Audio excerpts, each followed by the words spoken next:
안녕하세요. 저는 30대 중반의 여자입니다. 저에게는 2살 연하의 남편이 있습니다.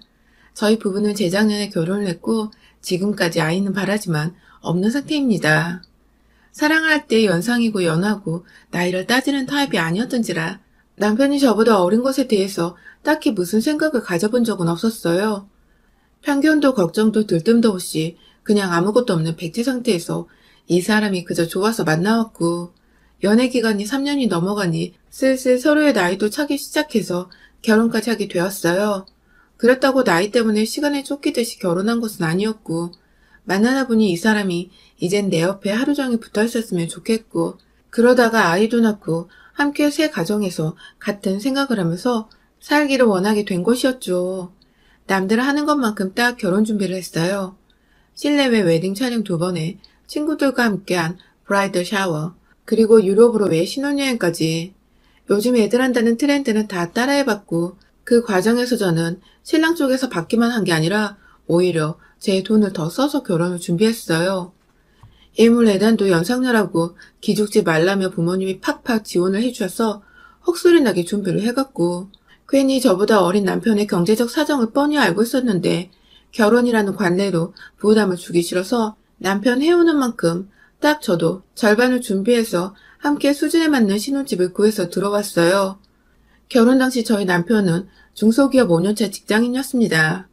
지금은 직장을 다른 곳으로 옮기긴 했지만 전보다 연봉이 높아진 것도 아니었고 사정이 나아진 것도 아니었고 다만 출근하는 사무실 정도가 바뀐 정도의 똑같은 중소기업이에요.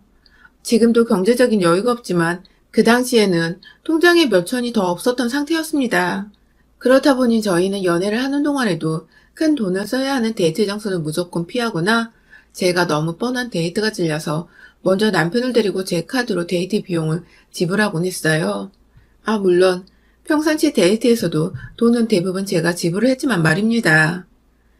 저는 대학 시절에 일찍부터 휴학을 하며 자격증 공부를 했고 시험에 합격해서 지금은 그 분야에서 나름 전문성을 갖추고 살고 있는 사람이에요. 때문에 대단한 규모 있는 회사에 다니고 있지는 않지만 그 정도 규모의 사람들 연봉만큼은 열심히 일만 하면 충분히 벌 수 있는 정도였죠. 대학 때 시험에 합격을 했으니 졸업을 하자마자 사회생활을 시작할 수 있었고 돈을 막 쓰거나 무언가 가지고 싶어 욕심내는 성격도 아니었어서 나름 저축도 쉽게 했었네요.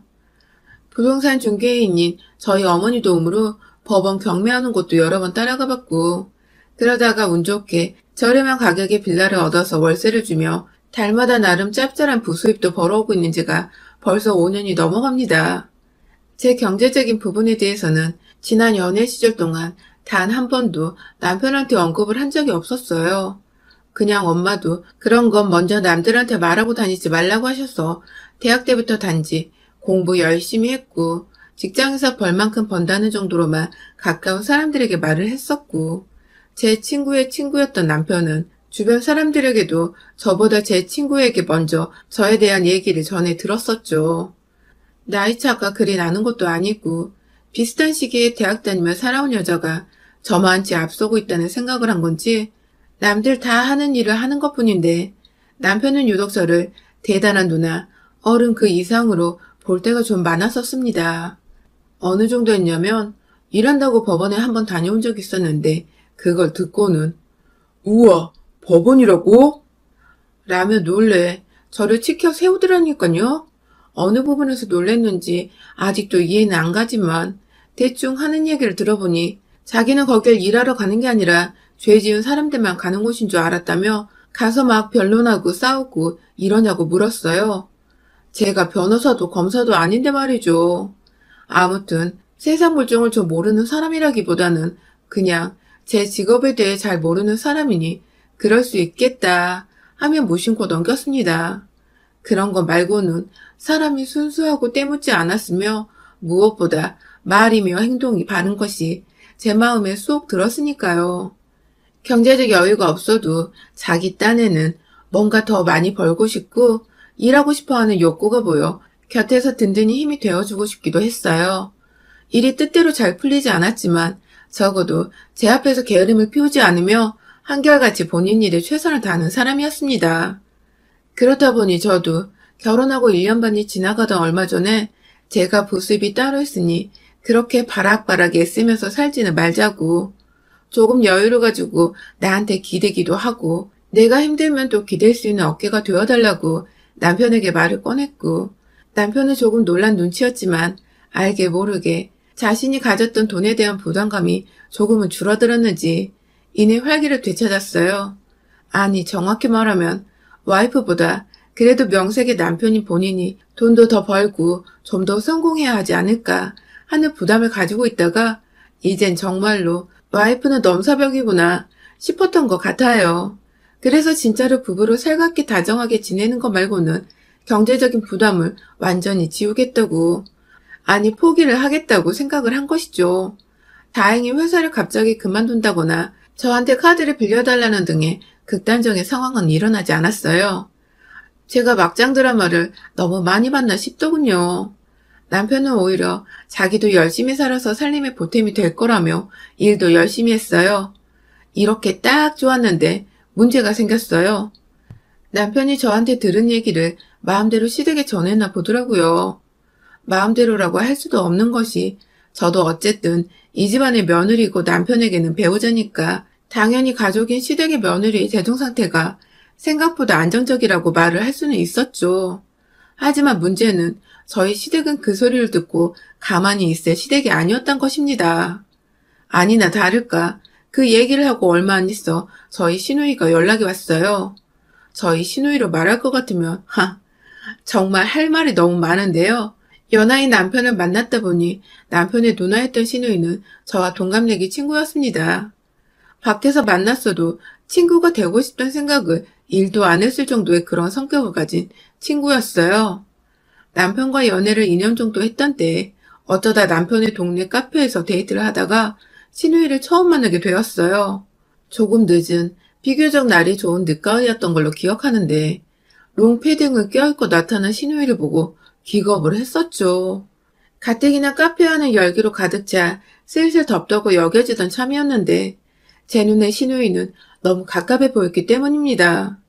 그래도 처음 본 사람한테 옷지적을 하는 건 꽤나 제게도 꼴불과 같이 느껴져서 한마디도 안 했고, 오히려 남편의 누나였기에 내심 잘 보이고 싶은 마음에 살갑게 대했어요. 남편이 둘이 동갑이라고 하니까 저도 편하게 좀 대해보려고 우와 친구 생겼다 반가워 하면서 즐겁게 싱글벙글 웃어보였는데, 아니 우리 시누이는 일부러 그랬는지는 모르겠지만 그 소리를 듣더니 저한테 정색을 하면서 누가 친구야? 이러는 겁니다. 결혼 얘기가 오갔을 때도 아니었고 단순히 남자친구의 누나였고 제게는 그냥 남 같은 사람이었는데 벌써부터 시누이 짓을 해보려고 한 건지 제 말에 무안을 주더니 결국 그 소리를 하더라고요. 보통 여자는 결혼하면 남자는 식구들한테 말 안 놓는다고. 그건 동갑이라도 갖춰야 할 예의라고 말이죠. 안무랑궁이었어요. 진짜 저요?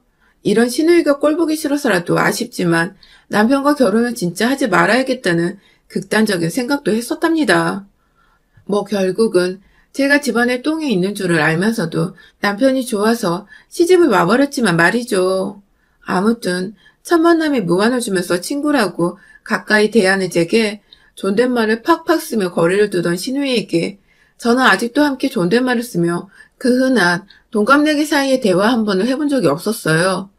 식구들이 시댁이나 저희 집에 다 같이 모이더라도 이제는 기어코 본인이 혼자서 제게 말을 놓으며 윗사람인 마냥 절 대하기 시작했죠. 그냥 가볍게 누구누구야 하면서 부르는 건 기본 중에 기본이었고, 야, 너 등의 기분 나쁜 지칭부터 시작해서 해달라는 것도 많아졌고 시키는 일도 많아졌어요. 하다 지는 지 엄마가 혼자 식탁에서 밥을 차리고 있어도 꼼짝 않고 TV만 보고 있으면서 며느리인 저한테는 야, 수저 좀 놔드려 하면서 시어머니 마냥 굴었죠. 괘씸하고 열음받는데 그렇다고 시댁에서 시부모님 앞에서 치고받고 싸울 수도 없는 노릇이고 제 성격 많이 죽었다면서 일부러 참고 또 참았습니다. 그랬던 시누이인데 제가 빌라 월세를 주고 있다는 소리를 남동생한테 듣고는 또 귀신같이 무슨 바람이 불었는지 저를 찾아봤더라고요. 미리 사전 약속을 잡고 나타난 것도 아니고 그냥 대뜸 혼자 지나가다 생각나서 들렀다는 개소리를 하더니 현관 바로 앞에서 전화를 하며 제가 집에 있는지를 물었어요. 당연히 그 시간 모두가 출근하고 있을 월요일 이른 오후에 아무도 집에 없었습니다. 하지만 신우이는 집 번호를 물어보며 안에 혼자 들어가 있겠다는 말을 하더라고요. 진짜 순간 진짜 얘를 어째버릴까 하며 분노가 막 차올랐어요. 지금 당장에 오전에 집을 떠난 저조차 제가 집을 어떤 꼴로 만들고 나왔는지도 모르겠고 누가 나와 내 남편의 공간에 혼자 들어가 있는 거 더더욱 싫었는데 앞뒤에 미안하단 말도 안 하고 무작정 카페 갈 돈이 아깝다고 어차피 곧 퇴근하고 올 테니 먼저 들어가 있겠다며 뻔뻔하게 집 번호를 물어보는 신우이를 한 대 때려주고 싶었어요. 결국 저는 비밀번호를 알려주지 않았고요. 혹여나 싶어서 잠깐 생각을 하다가 남편한테 전화를 했는데 이미 통화 중이더군요. 네, 남편한테 전화를 해서는 비밀번호를 물었는지 남편은 그걸 또 그대로 가르쳐줬고 신우이는 이미 그 사이 제 집안에 들어가 있었던 것입니다. 전 뒤늦게야 전화를 받은 남편에게 애먼 화를 내면서 왜 우리 공간인데 마음대로 비밀번호를 가르쳐줬냐며 남편에게 바라바라 소리를 질렀고요. 남편도 뒤늦게야 자기가 실수를 했다는 것을 인정하고는 싹싹 빌었지만 소용없었어요. 이미 내 공간엔 내가 정말 싫어하는 신우이가 떡하니 들어가 있었으니까요. 남편한테 아무리 지랄을 해도 남편은 회사에 있어야 했고 저라도 퇴근을 해야겠더라고요. 신우이가 집에서 뭐라고 있을지도 모르겠는데 남보다 못한 사이를 제 집안에 혼자 떡하니 두고 싶지가 않았어요. 집 있다는 소리를 하자마자 집에 찾아온 곳을 보면 목적도 그거일 텐데 혹여나 무식하게 집문서 찾겠다고 집안 장롱을 다 뒤지진 않을까 하는 섣부른 걱정까지 하느라 일이 손에 잡히질 않았어요. 결국 저는 그 아까운 반차를 오후가 돼서야 뒤늦게 내고는 후딱 집으로 향했죠. 다행히 집에서 별일은 없었습니다.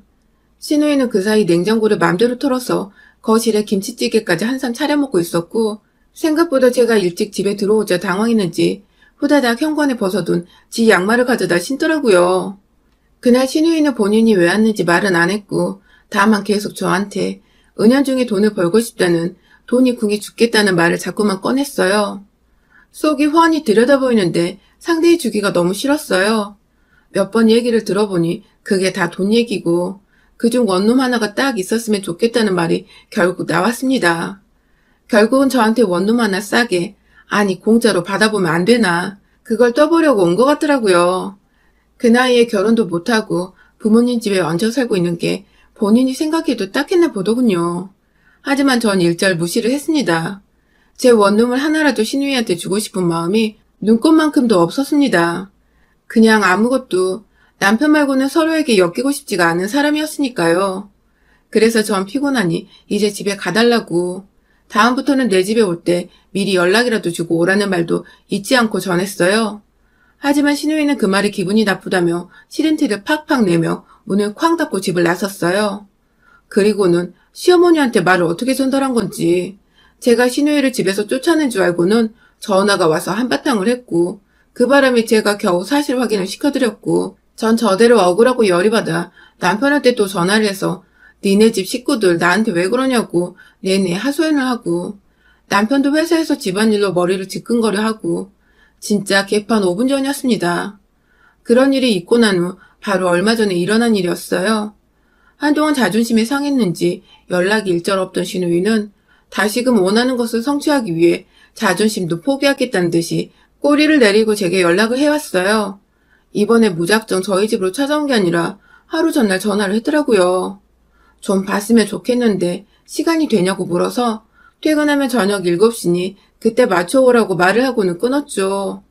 아무래도 신우이다 보니 저도 영영 안 보고 살 순 없는 노릇이고 그냥 이렇게 누가 먼저 꼬리를 내리면 내리는 대로 대하며 최대한 뒤끝 없이 좀 지내보고자 하는 마음이었어요. 그렇게 퇴근 시간이 다가와 직장인이 다 그렇듯이 칼퇴를 하지는 못하고 급한 일을 좀 마무리 짓다 보니 20분 정도가 늦춰졌어요. 어찌되었든 신우이가 집에 또 온다고 하니 제 쪽에서 퇴근을 했죠. 퇴근길이라 차는 막히고 어찌저찌 집에 들어가니 남편이 먼저 퇴근해서는 집에 와 신우이와 함께 있더라고요. 신우이는 전과는 달리 제게 너무 살가웠어요. 오는 길에 사왔다면서 마트에서 파는 오렌지 맛, 포도 맛, 그리고 사과맛 나는 음료수 묶음 3개를 사왔더군요. 형식적으로 고맙다는 인사를 나누고는 자리에 앉기 전 음료라도 내어줬어요. 그냥 컵에 따라서 가져다 주면서 무슨 일로 온 거냐고 물었죠. 그러자 신우이는 그 질문이 좀 마음에 안 들었던지 인상을 한번 살짝 찡그렸고 그걸 제가 눈치를 챘다는 사실을 곧 알고는 다시금 표정 관리를 했어요. 그리고는 포도맛 주스 한 잔을 들이키곤 남편을 지그시 쳐다보더라고요. 아무래도 남편한테는 여기에 왜 왔는지를 미리 말을 했던 것 같아요. 남편도 쭈뼛거리며 무슨 말을 못하자 그제서야 동생놈이 답답하다는 듯 직접 입을 연 신우이는 이내 제가 빌라를 가지고 있는 걸 알고 있다면서 그 빌라의 일부를 자기한테 빌려주면 안 되겠냐는 겁니다. 본인이 몇 배로 불려주겠다고 본인이 관리자처럼 직접 관리를 할 테니 추가로 얻는 수익금은 자신이 가져가겠다고 말이죠. 그것도 협상도 뭣도 아닌 그냥 통보. 오냐 해주니 이런 일들을 상의가 아니라 통보하는 식으로 해달라고 요구하는 신우이 면상을 확 갈기려는 충동이 일어난 그때 남편도 제 기분을 감지했는지 순간적으로 신우이 팔을 붙잡았어요. 아무래도 안 될 것 같다는 것을 나름 누나한테 표현한 거였죠. 하지만 오히려 그 모습에 신우이는 뚜껑이 열렸고 급기야 사람 앞에 두고 무한하게 뭐하는 짓이냐며 니들 부부 작당하고 그거 혼자 먹겠다고 이러는 거냐며 오히려 저희를 나무랐어요. 아니 빌라 명의가 제 것인데 제 자산을 가지고 남편도 아니고 제 언니도 아닌 남편의 누나인 신우이 년이 왈가왈부하는 상황이었던 것입니다. 진짜 어이가 털리는 것도 정도를 넘어서 정신나간 년의 대화를 상대하고 있는 제 처지가 너무 애처로웠어요. 그 집은 당신이 이래라 저래라 할 게 아니라며 딱 잘라 선을 그어버리니 결국 신우이는 있는 놈들이 더한다면서 저를 향해 폭언을 하기 시작했어요. 하다 자기 남동생이 옆에 떡하니 서 있는데 연계를 좋아하는 나이 먹은 여우라고 하며 저와 남편의 관계를 아주 더러운 꼴로 만들어버렸고 이윽고 남편을 향해서는 너도 네 와이프 돈 말고는 볼 거 없었던 거 다 안다면서 빌라를 가지고 있다고 꼬셔서 넘어간 거 이해할 테니 이제라도 이혼하라며 부부 사이에 갈라섬을 종용했죠. 그렇게 되면 진짜로 빌라 주인인 저와는 가족이고 뭐고 남남이 되는 건데 그걸 원하지도 않으면서 어떻게든 상황에서 이겨보겠다고 개소리를 막 아무거나 던져대는 신우의 모습은 정말 영락없는 빈수레였습니다. 아주 텅텅하는 깡통 소리가 손만 대면 날 정도로 빈수레였어요. 하지만 전 그냥 넘기기엔 심한 소리를 너무 많이 들어 마음의 상처, 아니 화가 느껴졌어요. 혼자서 화를 내다가 분을 못 이기고 제자리에서 일어나 두 손에 주먹을 꼭 쥐고 저와 남편을 싸잡아서 인신매매하는 사람이 너네보다 너그럽고 인자하겠다며 입꼬리를 올리며 비꼬는데 그 순간 저도 진짜 그 얼굴을 더는 보고 싶지 않더라고요. 순간 주변을 살폈는데 제 눈에 식탁 위에 올려진 음료수들이 보였어요. 절반 정도 남은 포도주스와 오렌지, 사과주스가 절 부르는 듯한 기분이 들었죠. 그리고 전 그들의 응답에 부응이라도 하겠다는 듯 흐뭇한 미소를 지어 보이곤 부엌으로 가 뚜껑이 살짝 열려있는 포도주스를 손에 쥐고는 정말 순식간에 5초도 채 안 되는 그 시간 안에 음료수통에 든 음료수를 콸콸콸 신우이한테로 부어버렸습니다. 으아! 하며 주스 테러를 피하다 끈적한 과일 주스에 미끄러져 물개가 바다로 뛰어들어가는 모습과 흡사할 정도로 철컹철컹 하더니 급기야 넘어진 신우이는 바닥에서 남편을 향해 빨랑 수건을 갖고 오라며 소리를 질렀고 포도주스를 다 쏟아부은 저는 이내 오렌지 주스 한 병을 또 따서는 보라색과 노란색의 아름다운 색깔들이 형형색색 제 집 거실 바닥에 펼쳐지도록 신우이를 향해 허공에 날려버렸죠. 청소는 뭐 평소에도 청소해주시는 도우미를 한 달에 몇 번씩은 불러서 구석구석까지 꼼꼼히 닦는 터라 제 힘 안 들이고 치울 방법은 얼마든지 있었습니다. 다만 신우이는 청소할 방법은 없었는데 신우이는 제풀에 힘이 꺾여 후다닥 화장실로 들어가더니 이내 그걸 다 씻어내면 집에 갈 때 쫄딱 물에 젖은 생쥐꼴이 된다는 것을 자각했는지 손과 얼굴만 약간 씻어내고는 짐을 싸서 집을 나서더군요. 가는 길은 택시를 탔는지 어쨌는지도 모르지만 아파트 베란다를 통해 내려다보니 어디로 숨어 빠져나간 건지 도통 사람이 보이질 않았고요. 아무래도 비상구 계단에 혼자 쭈그려 앉아있든 뭘 했든 시간을 보낸 것 같았어요. 그게 참회의 시간이었는지 복수를 다짐하는 시간이었는지는 모르겠지만 말입니다. 그러게 평소에 사람한테 좀 잘하지. 평소에도 버르장머리 없게 굴더니 뭐 필요해서 부탁하러 오는 순간에도 그 버릇, 그 태도를 못 고친 시누이는 정말 지가 뿌린 것들에 대한 업보처럼 이 모든 일들을 당한 것 같아서 전 일말의 미안함도 느끼지 못했고요. 시누이도 그런 지가 쪽팔렸는지 지금껏 몇 달이 지나도 연락이 없네요. 여러분의 생각은 댓글로 남겨주세요. 오늘도 시청해주셔서 정말 감사합니다.